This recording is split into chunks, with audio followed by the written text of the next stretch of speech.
Pemirsa, persaingan merebut Gedung Putih memasuki fase baru setelah kedua partai politik terbesar di Amerika Serikat, Partai Republik dan Partai Demokrat, menyelesaikan konvensi nasional masing-masing partai.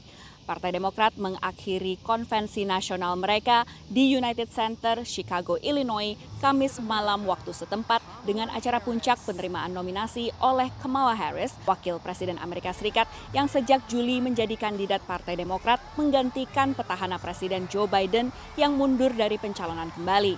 Saat menerima resmi pencalonannya, Harris menekankan visi pemerintahnya ke depan bila terpilih pada November nanti.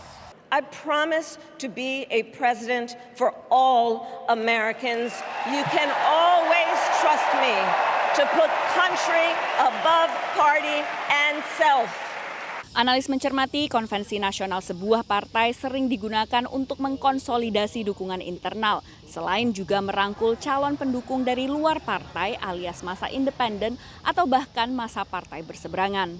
And I think you've seen with the Democrats drawing a very sharp contrast with the Republican Party and trying to present a very joyful face and an excited face. Partai Republik sebelumnya telah melangsungkan konvensi nasional mereka di Milwaukee pada pertengahan Juli dan paslon Partai Republik Donald Trump serta cawapresnya J.D. Vance selama konvensi Partai Demokrat berlangsung di Chicago terus-menerus melakukan kampanye termasuk di sejumlah negara bagian yang suaranya itu diperebutkan serta kompetitif bagi kedua partai. Seperti misalnya Donald Trump ini berkampanye di Pennsylvania, Michigan, dan North Carolina, sementara cawapres Vance berkampanye di Georgia. Kamala Harris undid the policies of Donald J. Trump. We bring Donald J. Trump back, we bring those policies back, we will get border security. Harris dan Trump akan bertemu langsung dalam debat presiden pada 10 September mendatang yang diadakan oleh stasiun televisi ABC di Philadelphia.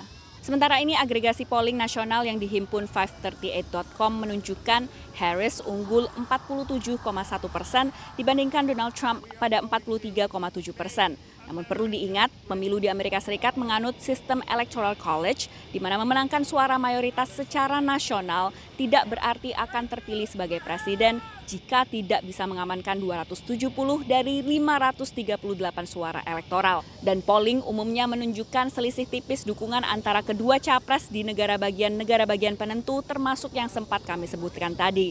Usai menghadiri konvensi di Chicago, Wapres Harris kembali ke Washington DC, sementara Donald Trump Jumat waktu Amerika Serikat berkampanye di Arizona.